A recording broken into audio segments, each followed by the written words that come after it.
Coming up on Take 30 News, a MSU fraternity hosts a car smashing event for students to relieve some stress. And the Starkville Area Arts Council showcases local artists in its winter showcase. A letter written by Osama bin Laden goes viral more than 20 years later. Your Take 30 News starts right now.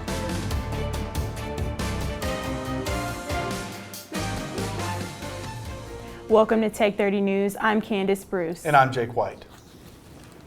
A former Mississippi art teacher at Water Valley High School is free on bond after accusations surfaced that she sent inappropriate pictures of herself to a student while employed at the school. Prosecutors charged 27-year-old Emily Swinkowski with enticement of a child and child exploitation. District Attorney Jay Hale says police started investigating several weeks ago after the allegation appeared that she sent the photos to a 16-year-old student. The incident was reported by another student who found out what happened and informed the principal, who got the police involved. And it's time for a first look at our forecast. For that, we turn things over to Campus Connect meteorologist Zack Rogers. Zack? Thanks, Jake. Well, you can't say it's been a really pretty day. The clouds have been kind of there all day, but fortunately it has been feeling a little bit better than it has these past few days. We saw a high today around 72. It's about 70 degrees now with a calm wind. And those temperatures really did kind of drop off today, and they will continue to drop off as we move into the evening hours, with a big change coming just around the corner. But I'll have more on that in just a minute. Dialogue matters. That's the message from Mississippi State President Dr. Mark Keenum. Keenum spent this morning discussing the university's progress and addressing the questions posed by the MSU Bulldog family. Those in attendance got to participate in interactive conversation, while those attending virtually got to submit questions for Dr. Keenum to answer. The Dialogue Matters series is hosted by the MSU Transportation Management Team and is the first in a sequence of conversations between faculty, staff, students, and friends of MSU and campus leaders. Mississippi State is banning the use of speakers at tailgates for the rest of the season, and some students are unhappy. Take 30's Colin James has more on the story. Mississippi State University announced that amplified music, including large and elevated speakers, will no longer be allowed at tailgates for the remainder of the football season.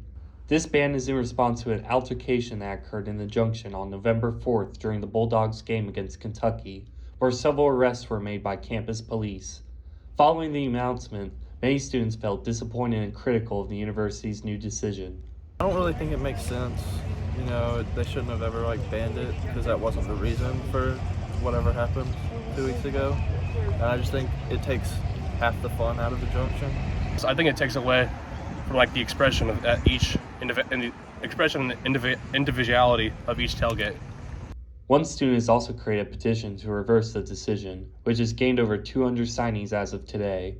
There has also been talks among the student community of not tailgating in the Junction in protest.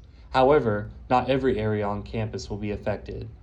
Some areas on campus not affected by the speaker ban include Fraternity Row, or these larger grassy areas that surround campus, near the entrance. As of today, there are currently no plans to reverse the decision, and the university did not respond when asked for a comment. It'll be interesting to see how tailgating will look following the speaker ban. With Take 30 News, I'm Colin James. The first game this season with the new policies in effect will be tomorrow against Southern Miss. The Friendly City is getting a special renovation just in time for the holiday season. We caught up with Columbus City leadership and have the latest. Just in time for the Christmas season, the city of Columbus is giving its mall not only a new name, but a facelift. In the last few years, been working diligently to refurbish the mall. They've made some great progress. A group from Augusta, Georgia bought the mall in 2019 and is now, along with the renovation, putting all new stores within the mall. Oh, well, it'll be a big boost economically, obviously. It's a quality of life issue for the citizens of Columbus and the people who live in the regions around Columbus. But with the renovation comes the hope that this will once again bring in shoppers from around the Golden Triangle and bring the mall back into its glory days. Lee Mall, when it opened back in the 70s, was one of the major shopping areas of this region.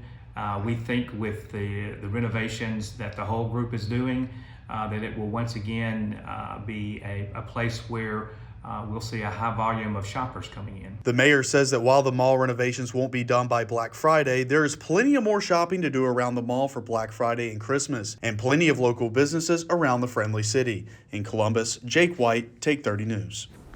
The mall is set to be opened at the end of December. With final exam season around the corner, Phi Kappa Tau is hosting an event to help students relieve some stress. Take 30's Joshua Hughes has the story.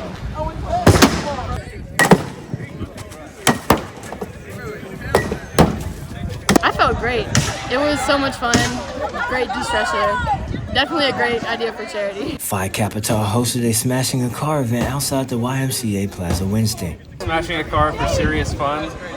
It's a camp for kids with serious illnesses, and we just raise a couple $100 for them. Every contestant received safety glasses and the baseball bat. Each participant had 2 minutes to destroy as much of the car as possible for $5. The money made from this event will be donated to the Serious Fun Network charity. Greer says that this event will help students in the classroom. It's exam season, so everybody's got a little bit of stress built up, a little bit of anger, so this is an opportunity to let it out. The best way to hit a car is to hit the door.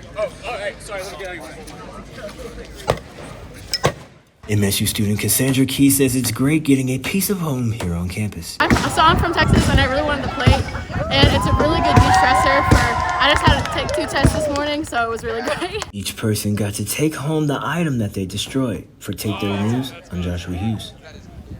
Over $800 were raised for the Serious Fun Children's Network at the fundraiser. And coming up after the break, the holiday season is almost here. We take a look at one community and how they are getting in the holiday season. Health of the world's oceans. Veterinary students at Mississippi State are learning how to rescue and rehabilitate vulnerable marine animals. Through a unique partnership between the College of Veterinary Medicine and the Institute of Marine Mammal Studies in Gulfport, Mississippi, students are experiencing the chance of a lifetime. Real-time research of this fragile ecosystem prepares students for a future in providing care for sick and stranded dolphins, turtles, sea lions, and other marine species. At the same time, MSU's advanced diagnostic technology is helping innovate for solutions while improving treatment and outcomes. Not only are the waters of the Gulf Coast opening new worlds of discovery for Mississippi State veterinary students, they are much safer now, thanks to this game-changing partnership that's improving life for literally hundreds of aquatic animals. Early holiday shopping is officially underway, and the Starkville community is wasting no time shopping locally. Take 30's Candice Bruce went to see what all the holiday buzz is about. Shoppers in Starkville got the chance to have a first look at the vendors' collection at this year's Holiday Bazaar Preview Night. Main Street Association Director Paige Watson says this is one of her favorite events to plan. The Holiday Bazaar is important because it is probably our first or second largest fundraiser that we do each year for the association. The Holiday Bazaar is a staple event in Starkville for supporting small businesses and city revenue. And in addition to the vendors paying us a fee, they also remit their taxes back to us. So we remit that to the state, and those taxes that are raised at this event, this promoted event, come back into the Starkville community. The holiday spirit has even translated here on Mississippi State's campus with the university's first official Christmas tree. For more than 50 years, the Holiday Bazaar has been highlighting small businesses, many of them without a storefront. Owner of Cotton Blossom Charm, Christy Maulding says a lot of work goes into making this event happen each year, and she wouldn't miss it. I have met so many vendors that are coming across the state. They're loading up trailerfuls of merchandise to try to have access to large numbers of people, get to know communities across the state, because small businesses depend on the internet and building their network. The event featured live music and sweet treats for all in attendance. You can stay up to date on more Main Street Association events by visiting their website, msmainstreet.com. The Starkville Area Arts Council frequently showcases and exhibits styles of different artists in the surrounding areas throughout the year. This month, though, January, the council opens the doors to its winter showcase. Our Izzy Mecherle joins us live in the studio with what you can expect. Local artists and directors spend months working to bring local art to life. I caught up with Area Arts Council leadership about the impact exhibits like this one have on the community. The Starkville Area Arts Council holds exhibits, pop-up markets, and displays throughout the year to involve locals and college students in their passion for artistic expression. Their current exhibit on display is the Winter Showcase. The opening reception for this exciting exhibit was held on November 14th, and the exhibit itself is open to viewing by the public until January 8th of 2024. Our mission statement actually is to build a strong, connected community through the arts. So whether that be, fostering an environment for artists to be able to communicate with people in our community and sell their work and tell people, this is what I'm about. This is why art matters to me. Switzer expressed that the chief end of the Starkville Area Arts Council is to engage the community in a fun and creative way, including Mississippi State students. In fact, many MSU students submit their art from the art department for exhibits like the one they have on display inside right now. We do have a lot of faculty members that are on our board, so I think that helps. But also just, being open to communicating with them and saying, hey, it's okay to show your work here, even, if it's off campus. Exhibits like their Winter Showcase exist to foster creativity and imagination in artists and non-artists alike, and to encourage Starkville residents to push one another in artistic pursuits while giving budding artists the opportunity to proudly display and even make commissions off their work. I get to meet the people who are behind the gallery. I get to see the other artists that are also putting up their work and kind of seeing how their styles differ from mine. Visit the Starkville Area Arts Council website to learn more about how to purchase work, and be sure to visit the exhibit in person or online at www.starkvillearts.net. To learn more, follow the Starkville Area Arts Council on Instagram at Starkville Arts, or sign up for their newsletter online to receive regular updates. Reporting for Take 30 News, I'm Izzy Mecherle. Back to you guys. Thank you, Izzy. And coming up, Zack Rogers is in the studio to give you a weather preview heading into this weekend. Don't go anywhere.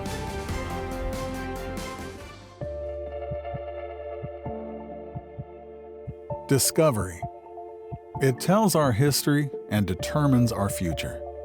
At Mississippi State University, we're digging deep, unlocking an understanding of our past, validating it. Middle East exploration by faculty and students is uncovering evidence that unravels ancient mysteries. Scholars have long thought of the biblical kings David and Solomon as mythological figures. Our research offers evidence that supports their existence, boosting MSU into an international league of experts on archaeology. Now we're changing the way people think about the past, opening up new possibilities of understanding for future generations. Digging deeper, learning more. When it comes to making the world a better place, it's all in the numbers at Mississippi State University. Our big data science researchers are creating astonishing new algorithms to model human behavior and consumer activity to identify anomalous purchasing patterns. Interpreting the data creates heat maps that can signal fraudulent activity and even predict likely cybercrime locations and perpetrators. And as the only academic institution to team with a state-level DHS agency in the study of transactional data of the Supplemental Nutrition Assistance Program, MSU is helping prevent misuse while ensuring that benefits are being used as intended. These successes are opening doors for similar research partnerships with banking, insurance, credit card, and other data-intensive industries, leading to consumer confidence in online and other transactions. Making numbers count. Mississippi State University. Hey there, Bulldogs. I'll tell you what, it's been a little bit cloudy this Friday with these clouds sticking with us for most of the day, but it hasn't been terrible. It's felt pretty good for most of the day. We've been sticking around the 70 mark for most of the day. High day was 72, but right now it feels like 70 with these cloudy to broken clouds in the sky. Feels like 70 with a calm wind. And that's kind of the picture we're painting around the area right now, with most of us sitting in those upper 60s and in the lower 70s. It's start to fall off for the afternoon. In Fulton, it's about 68. Starkville, it's 70. Louisville, 68 as well. And with those clouds in the sky, I'm sure you're wondering, when are they going to go away? Well, fortunately, they're going to be gone by tomorrow. You can see this front is going to move through overnight, and by tomorrow at game time, it should be pretty nice with those clouds starting to move out of the area. And as we move even further on past the game and into tomorrow evening, those clouds will be practically gone by Sunday. But there's a little bit more something on the way, but I'll have more on that later. Fortunately, tonight, though, it's going to drop down to around 51 with some showers possible in the later hours, but clearing mostly cloudy skies after midnight. As for tomorrow, expect to get up to around 66, so it's going to feel great for the game, with mostly cloudy skies gradually clearing as we move into the afternoon with winds from the north at 5 to 10 miles per hour. As for the game tomorrow, we are playing Southern Miss, and at kickoff time expected to be around 59 degrees. That will quickly warm up towards halftime in that Veterans Day program we've got going on at halftime. It will be about 61 by then, but for the evening and for your drive home, it should be around 62 degrees. So it'll feel pretty good around game time, and as those clouds clear, I'm sure that sun will come out, and whatever chill might be there will definitely feel better by the time the game is over. As for your next 7 days, 66 on Saturday and Sunday, rising to 71 by Monday, but there will be another front that passes through, dropping temps hard, because on Tuesday we'll be at 65 with a few showers in the morning, but those will clear over the afternoon. By Wednesday, we're in the 50s, and that means for the Egg Bowl, it's going to be 53 degrees for the Egg Bowl, which is going to feel great. I'll have more on that coming up a little bit later.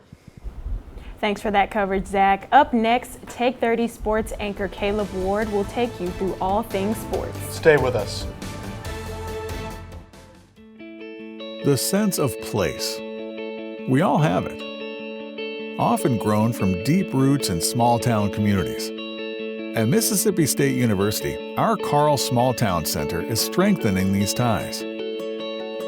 With nearly 40 years of making a difference, we're revitalizing communities into welcoming places to work, live, and congregate. By weaving together the best pieces of our past with modern technology and amenities, we're creating the hometowns of the future. Places where lifetime memories can be made, where you have all the things you need, along with all the things you want. Through partnerships with our communities, we're identifying improvement opportunities, recommending paths forward, and creating the plans for a better tomorrow. Welcome to Take 30 Sports. I'm your sports anchor, Caleb Ward. This past Monday, Mississippi State fired head football coach Zack after coaching just 11 games with an overall record of 5-6. He was promoted to head coach last December after the tragic passing of head coach Mike Leach. Monday afternoon, athletic director Zack Selman held a press conference talking about the coaching search.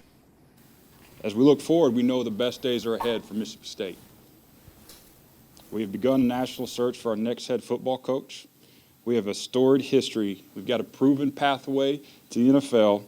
We're located in a great recruiting area, and we're competing against the best week in and week out. As a competitor, there's no better place to be than Mississippi State University.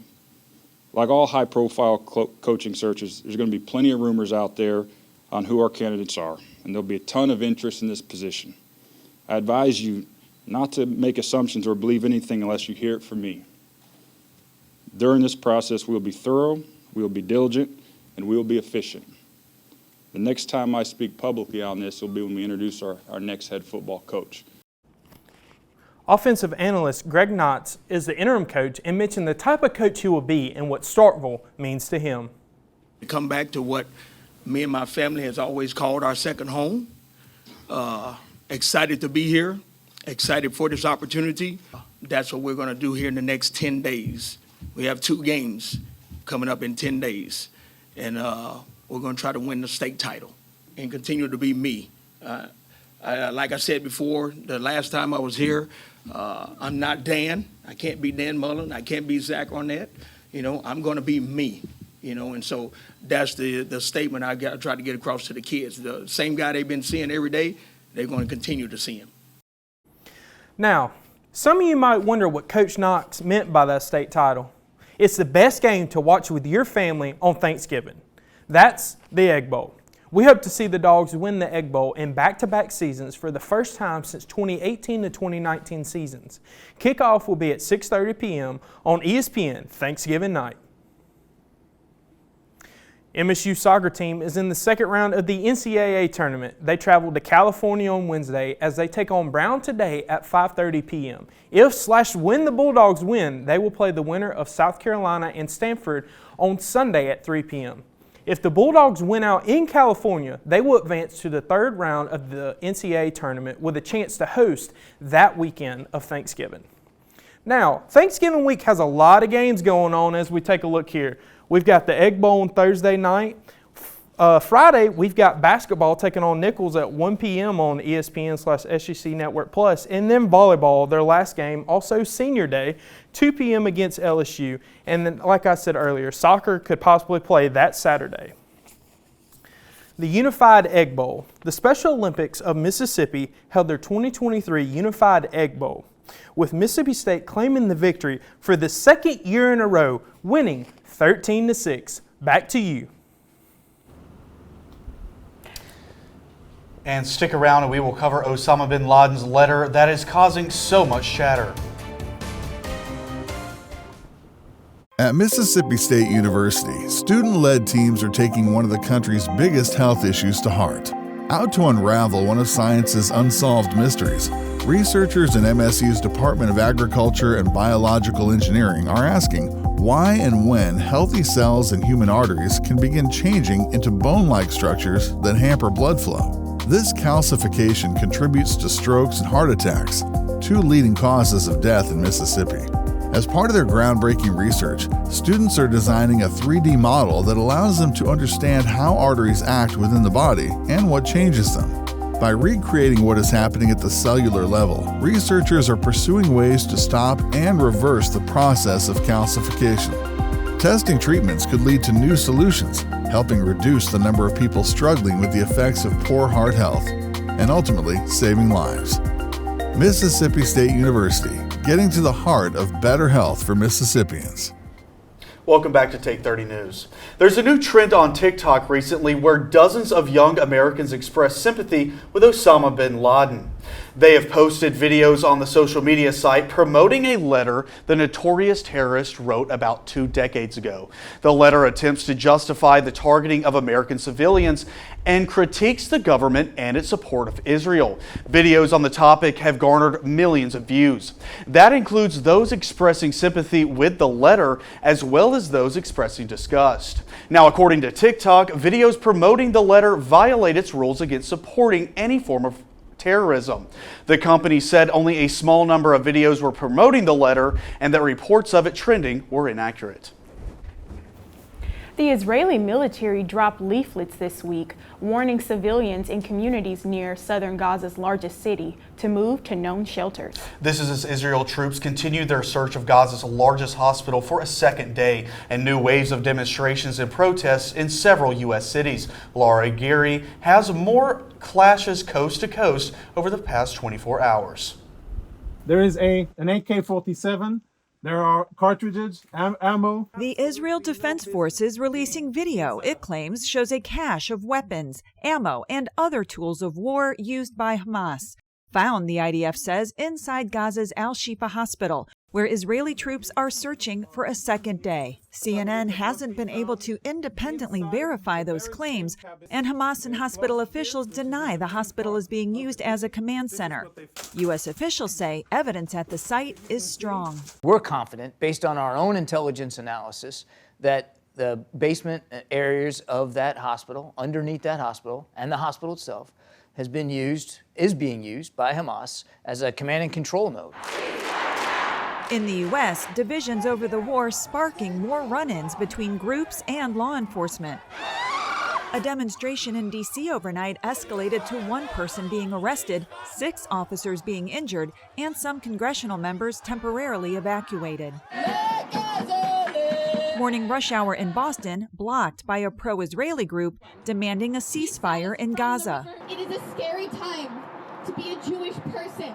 In San Francisco Wednesday, demonstrators converged near where President Joe Biden was speaking at the Asia-Pacific Economic Cooperation Summit.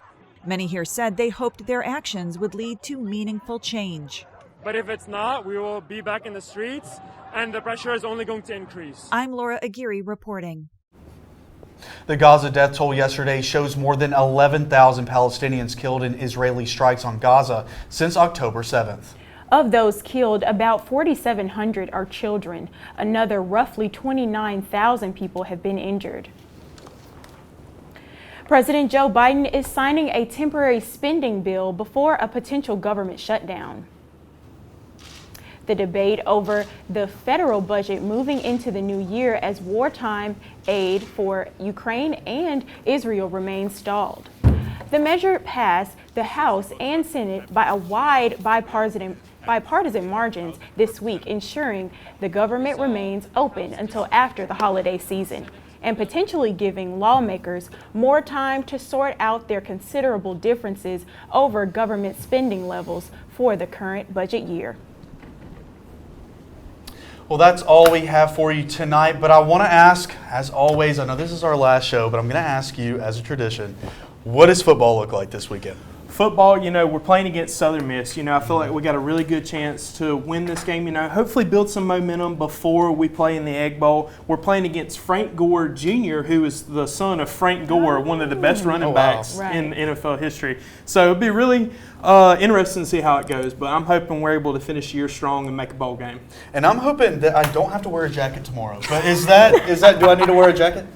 Well, it'll probably be around in the mid-60s tomorrow, as I said. So, if you get cold, Izzy, you might want to wear a jacket. But that should be solved by the end of the game. It'll be probably about 69 for your high tomorrow. So I'd say it should be pretty good tomorrow. Well, I'm hoping I don't get too cold. All right, well, we hope you have a fun and safe weekend, and we want to thank you so much for joining us here at Take 30 News all semester. Thank you so much, and have a great night.